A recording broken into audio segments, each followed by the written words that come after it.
Hi everyone, good evening. Today CBSE Board Sanskrit exam over. Let us go through the question paper and answers.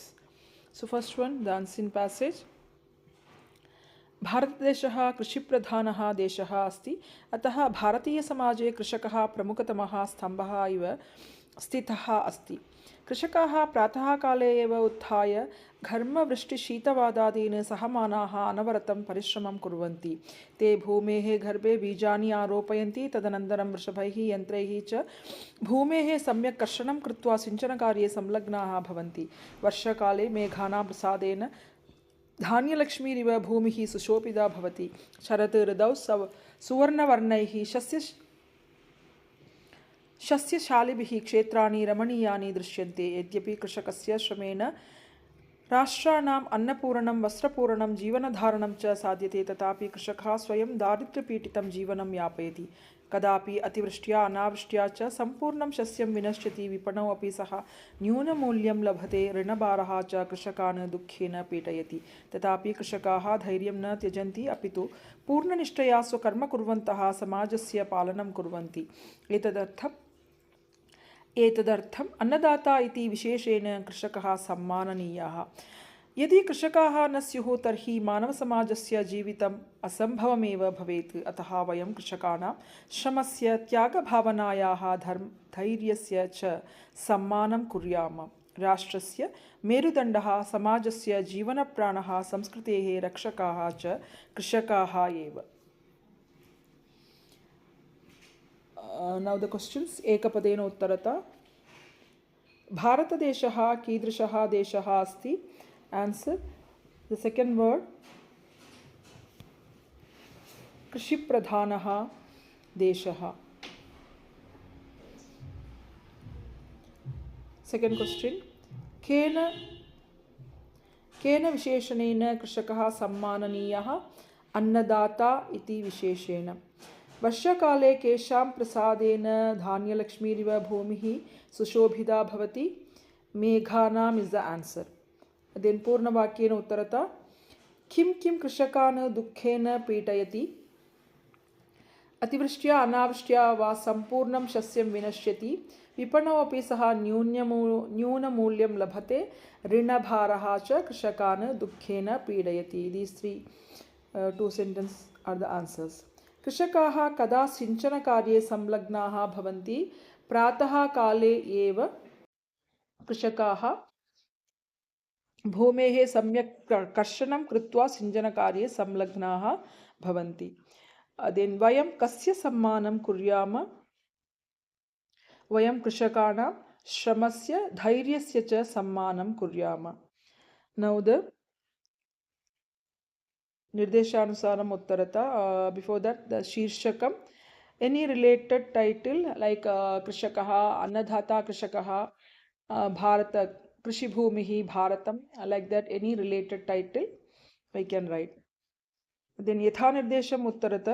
The first question, कृषकः स्वयं दारिद्र्यपीडितजीवनं यापयति. अत्र किं क्रियापदं? यापयति. Option C is the answer. अनवरतम् इति विशेषणपदस्य विशेष्यपदं किं? परिश्रमम् is the answer. Option B. वर्षा इति पदस्य किं पर्यायपदं गद्यांशे प्रयुक्तं? वृष्टिः. Option A is the answer. ते भूमेः गर्भे बीजानि आरोपयन्ति. अत्र किं कर्तृपदं? ते is the answer. Option B. Second question, भवान् पीयूषः स्वपितरं प्रति पत्रं लिखति. एतत् पत्रं मञ्जूषायाः उचितैः पदैः पूरयित्वा पुनः लिखत. So with the options, let us see. First option, Navadilli, Ganga Chhatravasah. Then the option answer is Navadillitah. Pujya Pitrumahodayaः.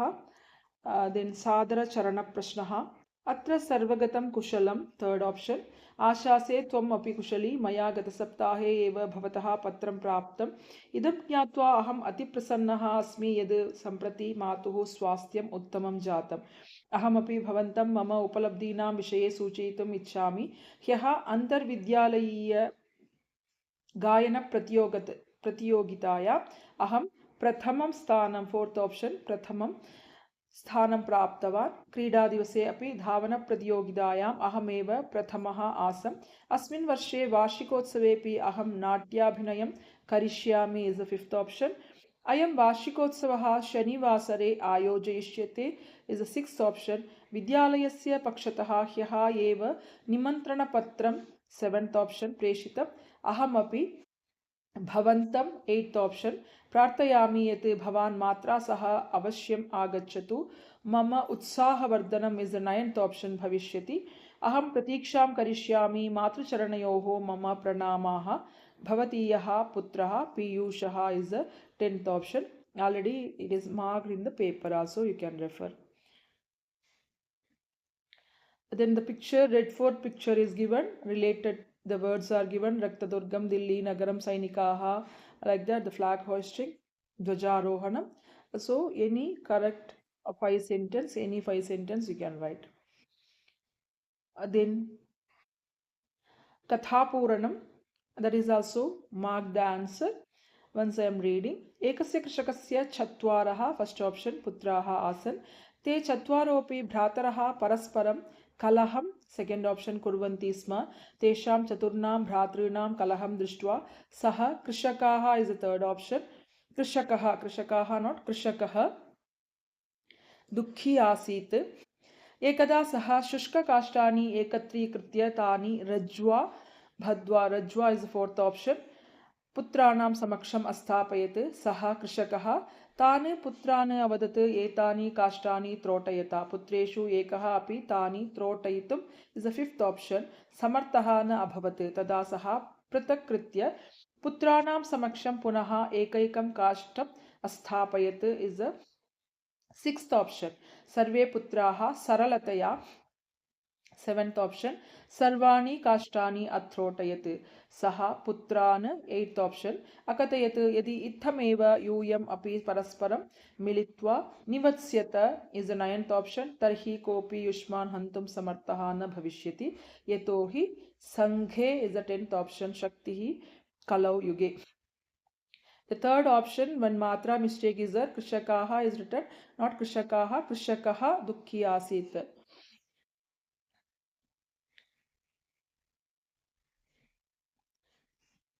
Then Samvada Puranam.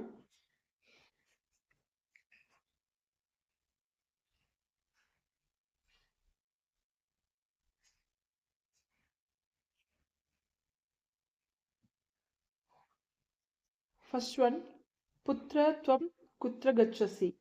Mata Aham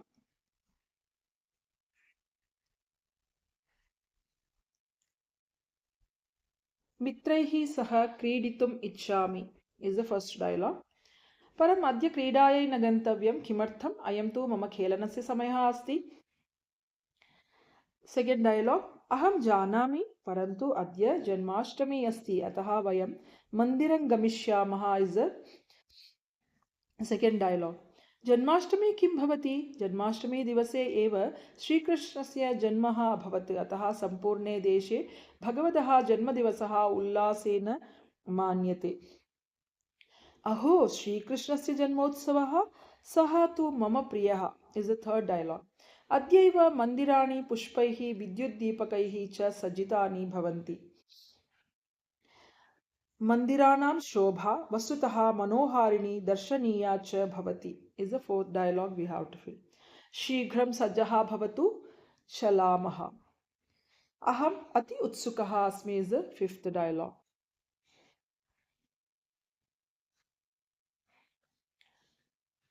भागः ग अनुप्रयुक्त व्याकरणं संधि संधि विच्छेदं वा कुरुत यः सोटुं शक्नोतीह अधिकम् एव शक्नोतीहैव and the letter ha I की मात्रा should be there.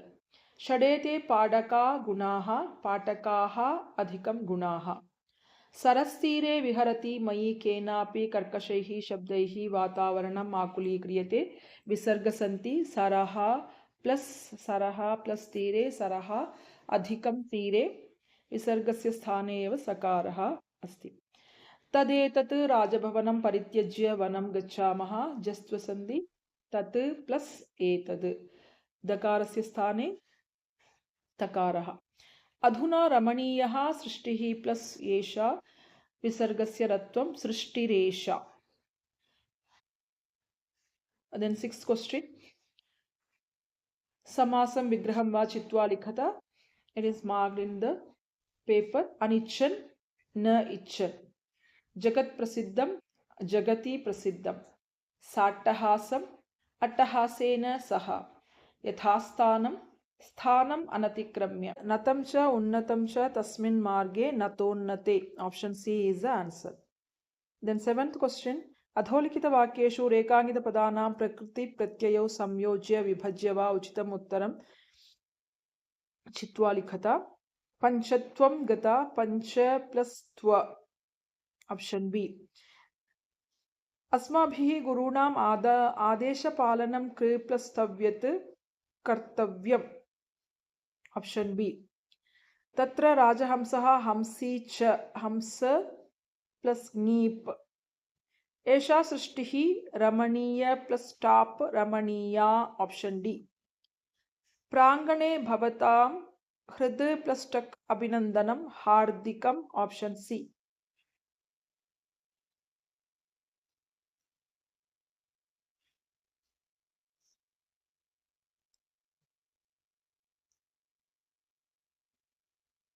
संवादपूरणम active voice, passive voice, कर्तृवाच्यम, कर्मवाच्यम। Answer is already marked. हे दीपा किं त्वम् अद्य रामायणम् इति नाटकं द्रष्टुं गच्छसि? न अहं तत् नाटकं द्रष्टुं न गच्छामि। अहम इज द फर्स्ट वन। किं कारणम् अद्य त्वं किं करोषि इज द सेकंड ऑप्शन। अधुना मया गृहकार्यं पूर्णं क्रियते। मया इज द थर्ड आंसर। मया तु अधुना एकः लेखः इज द फोर्थ ऑप्शन लिख्यते। अनन्तरं च नाटकं द्रष्टुं गम्यते। Then the ninth question. कालबोधकशब्दैः अधोलिखितदिनचर्यां पूरयत। टाइम राइटिंग 5:30 सार्धपञ्चवादने, 6 o'clock षड्वादने, 8:45 पादोन नववादने, 7:15 सपाद सप्तवादने। देन उचितैः अव्ययपदैः पूरयत। सः बाल्यात् एव फर्स्ट वन, यथा चित्ते तथा सेकेंड वन, पुरा अपि थर्ड वन, फरवरी इति मासे फोर्थ वन इति फिफ्थ वन, सम्प्रति वयम् एतानि स्थलानि द्रष्टुम् उत्सुकाः स्मः। This answer is also marked. Then the 11th one. रेखाङ्कित अशुद्धपदाय उचितं पदं चित्वा वाक्यानि पुनः लिखत। सः महिला, सा is the correct answer, स्त्रीलिंग रूपम। विचित्रं स्वप्नः, विचित्रः स्वप्नः is the correct answer, option C. अतिविकत्तनम् अलम् इत्यस्य उपपदप्रयोगे तृतीया विभक्ति अतिविकत्थनेन, option A is the correct answer. रागसमं दुःखं न अस्ति एकवचन रूपम is the correct answer, option D. Then the पठितावबोधनम्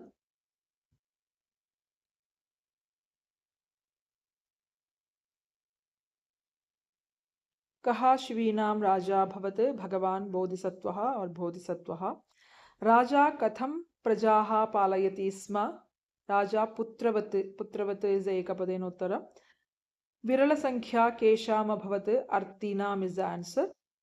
देन पूर्णवाक्येन उत्तरता। राजा बाल्यात् एव कीदृशः आसीत्? बाल्यात् एव विनयशीलः, वृद्धोपसेवी, शास्त्रपारङ्गतः च आसीत्। जनाः किमर्थं तं देशम् आयान्ति स्म? राज्ञः दानशीलताम् आकर्ण्य जनाः तं देशम् आयान्ति स्म। दानशालासु विचरन् राजा किम् अचिन्तयत्? राजा अचिन्तयत् मम अर्थिनः तु धनलाभमात्रेण सन्तोषं भजन्ते इति। देन् निर्देशानुसारम् उत्तरत असौ पुत्रवत् प्रजाः पालयति स्म अत्र किं क्रियापदं प्रयुक्तं पालयति स्म भगवान् इति विशेषणपदस्य विशेष्यपदं बोधिसत्वः वस्त्रम् इति पदस्य पर्यायपदम् अत्र किं प्रयुक्तं वसनम् देन् द पद्यांशम् मंत्री कैः न परिभूयते परैः इज आंसर मनुष्यः आत्मनः किम् इच्छति श्रेयः मनुष्यः कीदृशं कर्म न कुर्यात् अहितं यः आत्मनः श्रेयः इच्छति सः किं न कुर्यात् पूर्णवाक्येन उत्तरता फर्स्ट आंसर सः परेभ्यः कदापि अहितं कर्म न कुर्यात् मंत्री कीदृशः भवेत् वाक्पटुः धैर्यवान् च भवेत् मंत्री कुत्र अकातरः भवेत् मंत्री सभायाम् अकातरः भवेत् निर्देशानुसारम् उत्तरता सः केनापि प्रकारेण परैः न परिभूयते अत्र वाक्ये कर्तृपदं किं सः इज अ कर्तृपदं दुःखानि इत्यस्य किं विपर्ययपदं सुखानि धैर्यवान् इत्यस्य विशेष्यपदं मंत्री देन् द नाट्यांशम् भीष्मकनगरदुर्गं कस्मिन् मण्डले स्थितम् इज द फर्स्ट वन एकपदेन उत्तरत दिवांग उपत्यका इज द आंसर दिवांग उपत्यका मण्डले कस्मिन् जनपदे अनेके बौद्धविहाराः सन्ति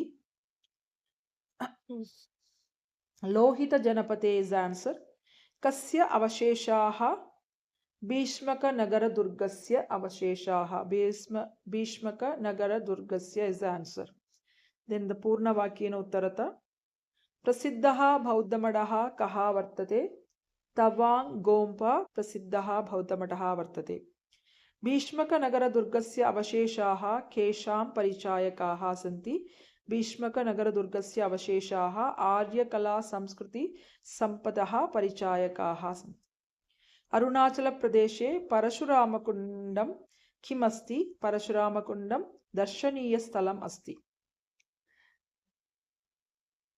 नाट्यांशे सन्ति इति क्रियायाः कर्तृपदं किं बौद्धविहाराः अधुना इदं चित्रं पश्यत अत्र चित्रं विशेष्यपदस्य विशेषणपदम् इदं राजते अयं बौद्धमठः अस्मिन् वाक्ये क्रियापदं राजते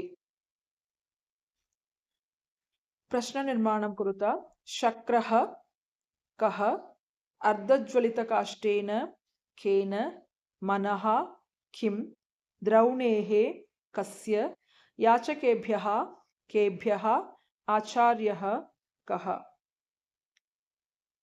अन्वयपूरणं विद्यासमं फर्स्ट ऑप्शन तपः न अस्ति सेकंड ऑप्शन दुःखम थर्ड ऑप्शन न फोर्थ ऑप्शन